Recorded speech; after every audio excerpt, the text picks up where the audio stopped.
حضرت ابو ہریرہ رضی اللہ تعالیٰ عنہ سے روایت ہے کہ نبی اکرم صلی اللہ علیہ وآلہ وسلم نے فرمایا کہ گود میں کسی بچے نے بات نہیں کی سوائے 3 بچوں کے، ایک عیسیٰ علیہ السلام، دوسرا جریج والا بچہ۔ یہ جریج نامی شخص بڑا عبادت گزار تھا۔ اس نے ایک عبادت خانہ بنایا اور اسی میں رہتا تھا۔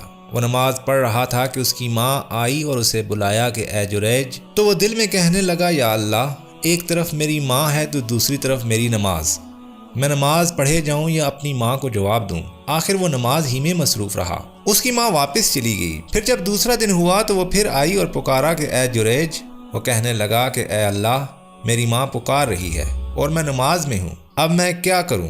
آخر وہ نماز ہی میں لگا رہا۔ پھر اس کی ماں اگلے دن پھر آئی تو وہ نماز پڑھ رہا تھا۔ اس نے پکار لگائی کہ اے جریج۔ وہ کہنے لگا کہ اے رب، ایک طرف میری ماں ہے اور ایک طرف نماز۔ بہرحال وہ اپنی نماز ہی میں مشغول رہا۔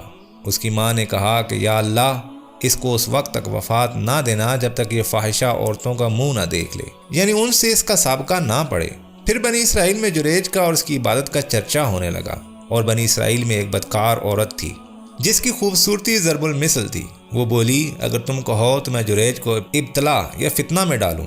پھر وہ عورت جریج کے سامنے گئی، لیکن جریج نے اس کی طرف کچھ توجہ نہ کی۔ آخر وہ ایک چرواہے کے پاس گئی جو اس کے عبادت خانے میں آیا کرتا تھا، اور اس سے زنا کرایا، جس سے وہ حاملہ ہو گئی۔ جب اس نے بچہ جنا تو کہنے لگی کہ یہ بچہ جریج کا ہے۔ لوگ یہ سن کر اس کے پاس آئے، اسے نیچے اتارا اور اس کے عبادت خانہ کو گرا دیا اور اس کو مارنے لگے۔ وہ بولا کہ تمہیں کیا ہوا؟ انہوں نے کہا کہ تو نے اس بدکار عورت سے زنا کیا ہے اور اس نے تجھ سے ایک بچے کو جنم دیا۔ جریج نے کہا کہ وہ بچہ کہاں ہے؟ لوگ اس کو لائے تو جریج نے کہا ذرا مجھے چھوڑو، میں نماز پڑھ لوں۔ پھر نماز پڑھی اور اس بچے کے پاس آ کر اس کے پیٹ میں ایک کچوکا لگایا اور بولا کہ اے بچے، تیرا باپ کون ہے؟ وہ بولا کہ فلاں چرواہا ہے۔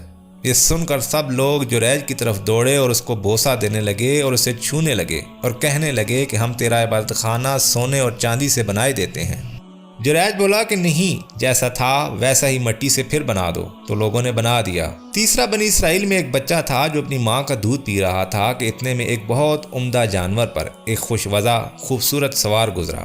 تو اس کی ماں اس کو دیکھ کر کہنے لگی کہ یا اللہ، میرے بیٹے کو اس سوار جیسا بنا دے۔ یہ سنتے ہی اس بچے نے ماں کی چھاتی چھوڑ دی اور سوار کی طرف منہ کر کے اسے دیکھا اور کہنے لگا کہ یا اللہ، مجھے اس کی طرح نہ کرنا۔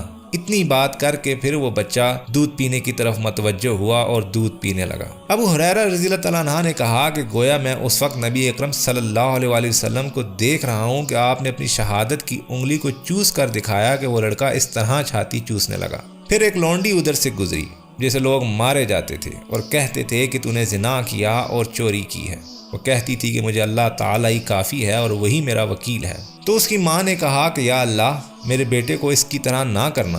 یہ سن کر بچے نے پھر دودھ پینا چھوڑ دیا اور اس عورت کی طرف دیکھ کر کہا کہ یا اللہ، مجھے اس لونڈی کی طرح کرنا۔ اس وقت ماں اور بیٹے میں گفتگو ہوئی تو ماں نے کہا جب ایک اچھی صورت کا آدمی گزرا تو میں نے کہا کہ یا اللہ، میرے بیٹے کو ایسا کرنا، تو نے کہا کہ یا اللہ، مجھے ایسا نہ کرنا۔ اور یہ لونڈی جسے لوگ مارے جاتے ہیں اور کہتے ہیں کہ تو نے زنا کیا اور چوری کی ہے، تو میں نے کہا کہ یا اللہ، میرے بیٹے کو اس طرح نہ بنانا۔ اس پر تو کہتا ہے کہ یا اللہ، مجھے اس کی طرح کرنا، یہ کیا بات ہے؟ بچہ بولا، وہ سوار ایک ظالم شخص تھا، میں نے دعا کی کہ یا اللہ، مجھے اس کی طرح نہ کرنا، اور اس لونڈی پر لوگ تہمت لگا رہے ہیں اور کہہ رہے ہیں کہ تو نے زنا کیا اور چوری کی، حالانکہ اس نے نہ زنا کیا اور نہ چوری کی۔ تو میں نے کہا یا اللہ، مجھے اس جیسا بنا دے۔